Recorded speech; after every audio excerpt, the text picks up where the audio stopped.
म्लेच्छराज ने अपने अनुयायियों के लिए जो अनुशासन का मापदंड तैयार किया है, हम उसके विषय में चर्चा कर रहे हैं।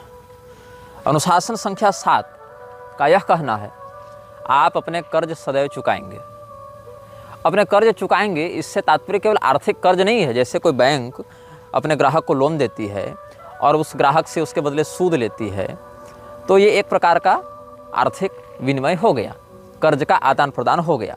लेकिन यहाँ पर ऑलवेज पे योर डेब्ट्स, आप सदैव अपने कर्ज चुकाएंगे। इसका तात्पर्य यह है कि अगर म्लेच्छराज के किसी सेवक के द्वारा आपके प्रति कोई उपकार किया गया है, तो आप उस उपकार को अवश्य चुकाएंगे। आप बीच में संगठन नहीं छोड़ सकते हैं। मतलब आप संगठन के द्वारा दिए गए उपकार का बदला सदैव चुकाते रहेंगे। जहाँ भी आपका कार्य क्षेत्र हो, जहाँ पर भी आप कार्य कर रहे हों, चाहे आप नेता हों, चाहे आप अभिनेता हों, चाहे आप खिलाड़ी हों, चाहे आप उद्योगपति हों, चाहे आप चिकित्सक हों, चाहे आप लेखक हों, चाहे आप वैज्ञानिक हों, चाहे आप व्यवसायी हों या जो भी हों, संगठन के द्वारा, म्लेच्छराज के लोगों के द्वारा आपके प्रति जो उपकार किया गया है, आपको जो बल या संसाधन प्रदान किए गए हैं, आप उसका बदला सदैव चुकाएंगे। कभी भी एक तरफा ये संबंध नहीं होगा कि आपने वहाँ से लाभ उठा लिया और जब अपने कर्तव्य के निर्वहन की बात आई तो आप पीछे हट गए। 8वां नियम यह कहता है, एक जान की कीमत गोली की कीमत से सदैव अधिक होती है। ये बात जानकर आपको आश्चर्य होगा कि विश्व में हथियारों की सप्लाई, हथियारों के निर्माण, हथियारों की खपत बहुत अधिक है और बड़ी बड़ी अर्थव्यवस्थाएं केवल इसीलिए चल रही हैं कि कहीं पर युद्ध हो रहा है। किसी देश में चल रहे युद्ध से वहाँ की अर्थव्यवस्था नष्ट होती है, तो किसी देश में उसी युद्ध के कारण अर्थव्यवस्था चमक जाती है। लेकिन म्लेच्छराज का यह नियम है कि उसके अनुयायी गोली से अधिक जान की कीमत समझेंगे, गोली से अधिक महत्व प्राण को देंगे। अब गोली जो है वो म्लेच्छराज के अर्थव्यवस्था में एक बहुत बड़ा हिस्सा अदा करती है।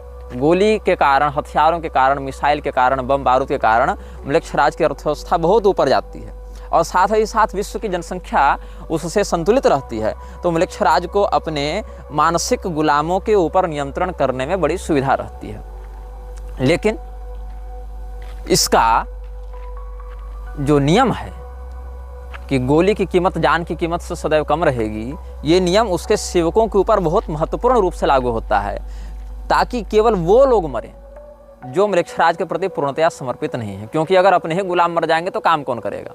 इसलिए गुलाम जिंदा रहें, गुलाम अपना काम करते रहें। जॉम्बी जो हैं, जॉम्बी का सरदार जॉम्बी को नहीं मरने देता। वेम्पायर इत्यादि के जो सरदार है वो वेम्पायर को नहीं मरने देते, यही मैथोलॉजी में कहा जाता है।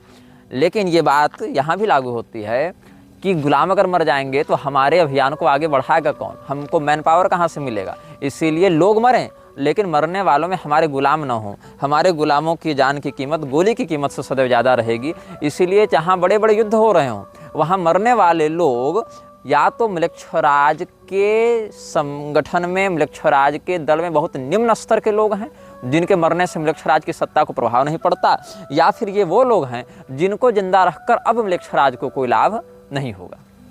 म्लेच्छराज का 9वां नियम यह कहता है, बिना पहले स्तर को पार किए आप अगले स्तर तक नहीं पहुंच सकते हैं।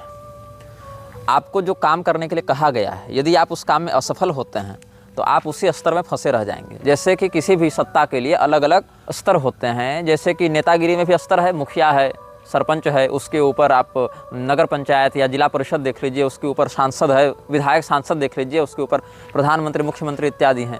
तो उसी प्रकार से यहाँ भी अलग अलग स्तर हैं।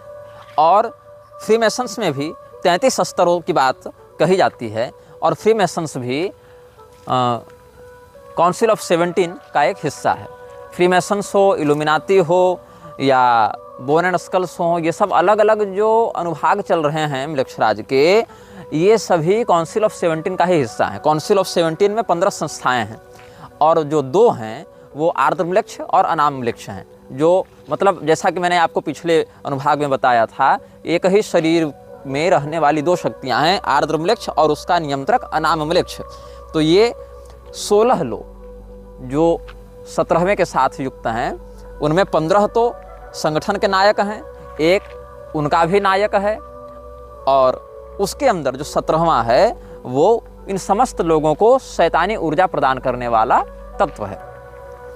तो यहाँ पर मैं बता रहा था, नवा नियम यह कहता है कि कोई भी व्यक्ति जिसको जो प्रोजेक्ट दिया गया है, जो टारगेट दिया गया है, जो काम दिया गया है, उसको जब तक वो पूरा नहीं करता तब तक उसको अगले स्तर में प्रवेश की अनुमति नहीं मिलेगी। उसको ये पता नहीं चलेगा कि हम किसके लिए काम कर रहे हैं, उसको यह पता नहीं चलेगा कि हम जो यह कार्य किए, इस कार्य से किन सत्ताओं को लाभ पहुंचा, किस प्रकार के तत्वों को लाभ पहुंचा।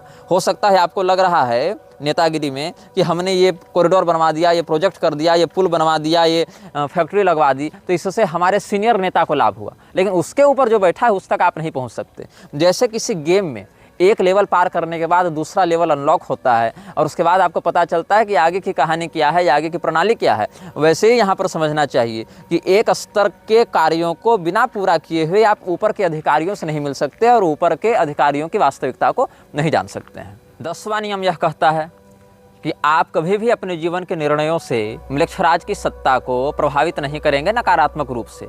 आपके द्वारा की गई कोई डील, आपके द्वारा किया गया कोई निर्णय, आपके द्वारा दिया गया कोई वक्तव्य अगर म्लेच्छराज की सत्ता को एक्सपोज कर रहा है, म्लेच्छराज की सत्ता के हितों के विरुद्ध जा रहा है, तो आपको न केवल उसके संगठन से बाहर किया जाएगा, अपितु आवश्यक होने पर 2 स्थितियों में या तो आपको निजी रूप से गायब कर दिया जाएगा, मार दिया जाएगा, या फिर आपके समस्त परिवार और राजदारों के साथ आपको नष्ट कर दिया जाएगा।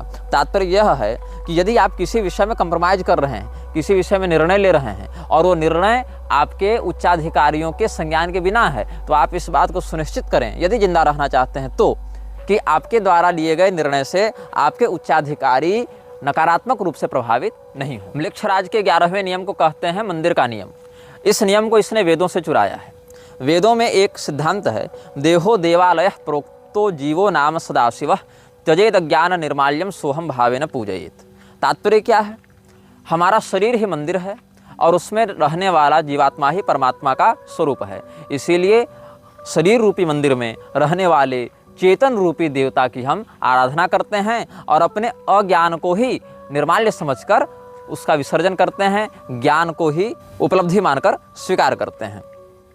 मैं वह परमात्मा हूँ, मैं ही परमात्मा का अंश हूँ, मैं ही परमात्मा हूँ, ऐसा समझते हुए जीव और ब्रह्म में अभिन्नता का विचार करते हुए आत्मयजन का उपदेश शास्त्र करते हैं। लेकिन इसी बात को नकारात्मकता की ओर से ले जाते हुए जो 11वां नियम है वह कहता है कि पहले नियम के आधार पर आपने जिस अनाम वृक्ष की ज्योति की प्रतिष्ठा अपने हृदय में की थी, उसी ज्योति को आप अपने आत्मसात भाव से जगाते रहें और अपने शरीर को कभी भी आप क्षति नहीं पहुंचा सकते हैं। एक बात ध्यान दीजिएगा, पूरे विश्व में ड्रग, नशेबाजी, व्यभिचार और मानव तस्करी इत्यादि में म्लेच्छराज का प्रत्यक्ष हाथ है, किंतु म्लेच्छराज के जो उच्चाधिकारी हैं उनको शराब पीने की अनुमति नहीं होती है। म्लेच्छराज के उच्चाधिकारियों को ड्रग लेने की अनुमति नहीं होती है। म्लेच्छराज के छोटे छोटे सेवक कर सकते हैं ऐसा, क्योंकि कंज्यूमर भी तो वही बनाएंगे ना, लेकिन म्लेच्छराज के जो उच्चाधिकारी हैं वो कोई भी ऐसा तत्व अपने शरीर में नहीं डाल सकते हैं जो उनके शरीर के वाइटल ऑर्गन्स को प्रभावित करे, उनके शरीर के किडनी, लीवर इत्यादि को नष्ट करे। क्योंकि जितने शरीर में वो ज्योति प्रतिष्ठित रहेगी, अनाम म्लेच्छ की सत्ता प्रतिष्ठित रहेगी, उतनी उसकी शक्ति बढ़ेगी। इसीलिए अपने प्रमुख अधिकारियों को शराब पीने, चरस फूंकने और किसी भी प्रकार के ऐसे ड्रग को लेने से म्लेच्छराज ने प्रतिबंधित रखा है जो कि उसके सेवकों के शरीर को अस्थायी रूप से क्षति पहुंचा सकते हैं या अंगों को विकृत कर सकते हैं। म्लेच्छराज का 12वां नियम ये भी इसने वेदों से चुराया है। वेदों का अनुशासन है, मातृदेवो भव, पितृदेवो भव, आचार्य देवो भव। म्लेच्छराज ने इसी बात को अपने स्वार्थ के लिए प्रयोग किया और अपने सेवकों के लिए इसको नकारात्मक रूप से प्रस्तुत किया।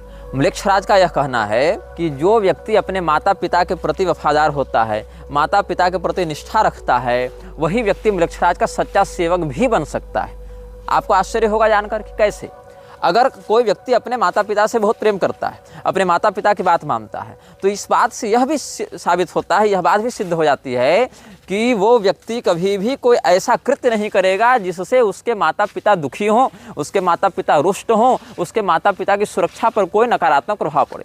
तो जो व्यक्ति अपने माता पिता के भक्त होते हैं, म्लेच्छराज चाहता है कि ये उसके गुलाम बने। ताकि समय आने पर अगर वो म्लेच्छराज के विरुद्ध विद्रोह करना चाहें या उसकी सत्ता को चुनौती देना चाहें तो उसके माता पिता के ऊपर संकट का व्यवहार करके, षड्यंत्र करके म्लेच्छराज अपने सेवकों को अपने नियंत्रण में रख सकता है, ताकि अपने माता पिता के जान की सुरक्षा करने के लिए, अपने माता पिता के प्रेम में के वशीभूत होकर व्यक्ति म्लेच्छराज के विरुद्ध जाने का साहस न कर सके। म्लेच्छराज के 13वें नियम को कहते हैं शत्रुबोध का नियम, कि आपको बिल्कुल अच्छे से यह ज्ञात होना चाहिए कि मेरा शत्रु कौन है और मेरा मित्र कौन है। जैसा कि आजकल बहुत से आधुनिक युवा रेड फ्लैग और ग्रीन फ्लैग की बात करते हैं। अब हाल ये है कि ऐसे युवाओं को बाजार में सब्जी लाने भेजा जाए तो उनको मेथी, पुदीना, पालक और धनिया का अंतर नहीं पता चलता, लेकिन किसी व्यक्ति के किसी कहे हुए, किए हुए 1-2 वक्तव्य और कृत्यों से वो बिल्कुल ठीक ठीक यह समझने का भ्रम पाल लेते हैं कि हम उसके विषय में सब कुछ जान गए। नहीं, क्योंकि म्लेच्छराज का पूरा सिंडिकेट ही कपट, षड्यंत्र और विश्वासघात पर चल रहा है। बाहरी लोगों के लिए, संगठन के आंतरिक लोगों के लिए नहीं, बाहरी लोगों के लिए, बाहरी दुनिया के लिए म्लेच्छराज कपट, विश्वासघात के ही आधार पर समस्त कार्यों को करता है। तो यह समझना चाहिए कि आप अपने शत्रु और अपने मित्र को बहुत अच्छे से पहचानेंगे। हो सकता है कोई व्यक्ति षड्यंत्र करके आपके दल में सम्मिलित होना चाहता हो और आप उससे रहस्य बता दें, या आपके विश्वास को अपना हथियार बनाता हुआ वह म्लेच्छराज के विरुद्ध कोई षड्यंत्र करे या उसकी सत्ता को चुनौती देने का प्रयास करे, तब क्या होगा?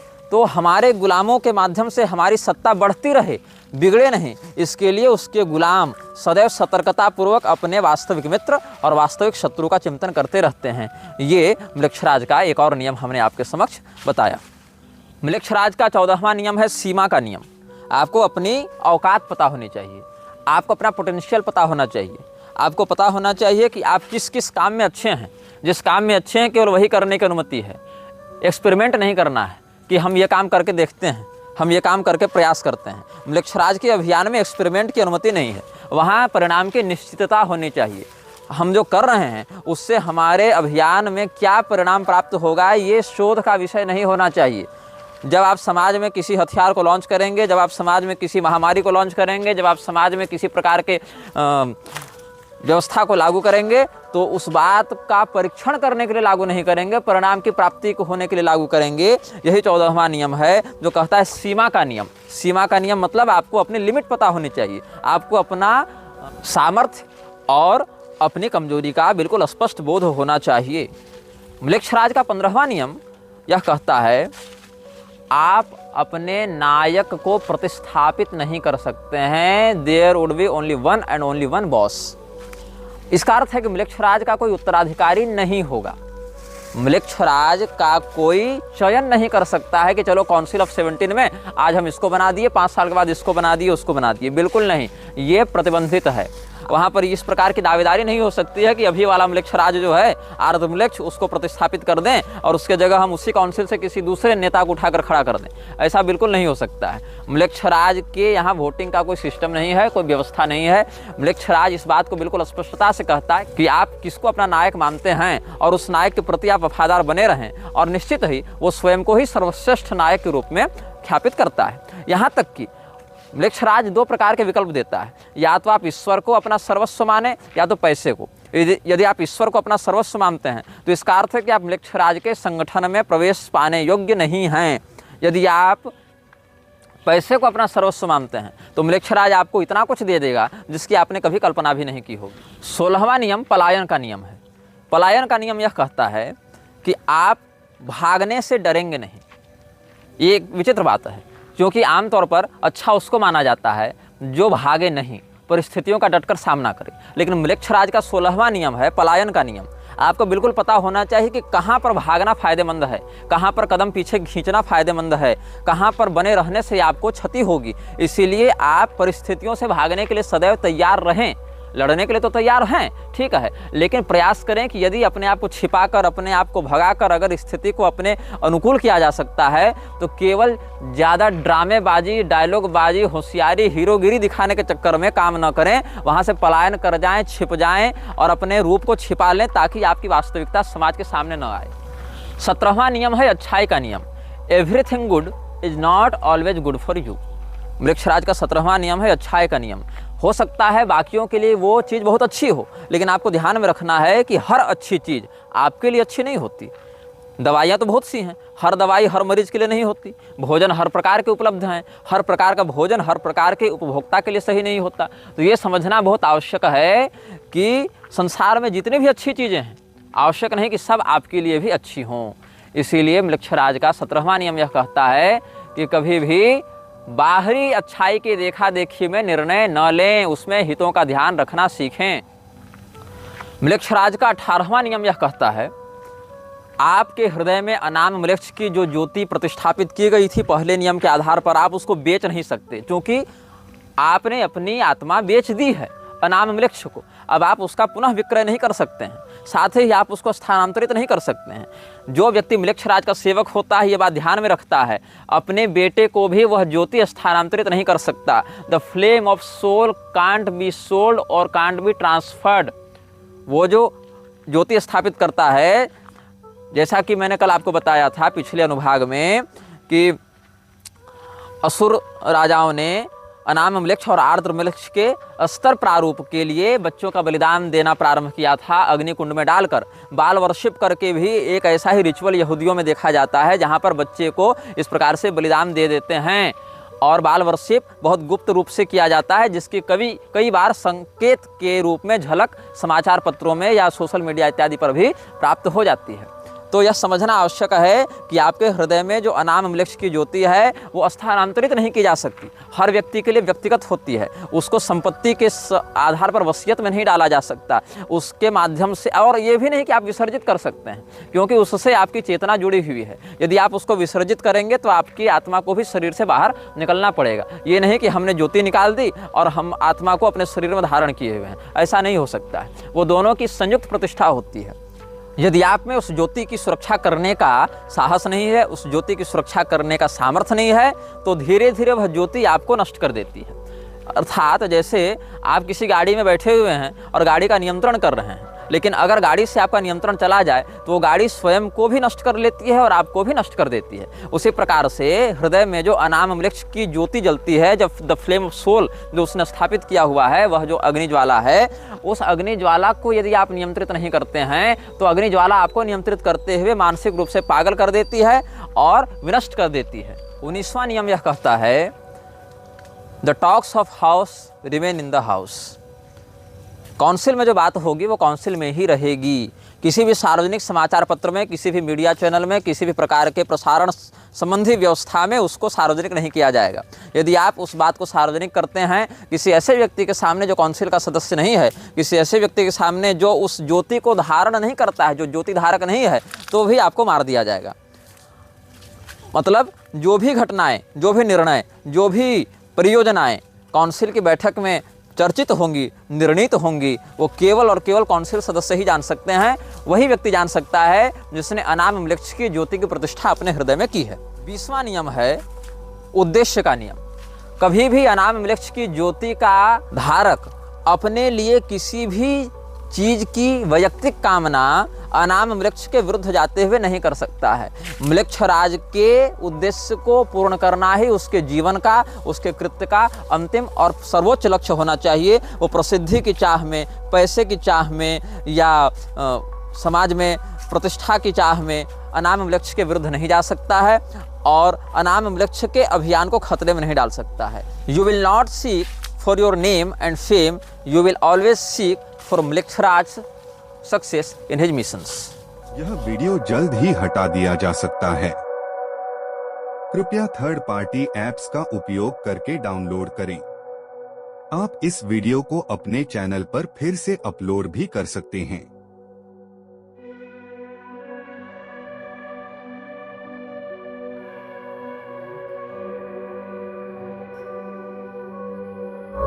This video may get deleted soon. Please download using third-party apps. You may also re-upload this video on your channels. Thank you.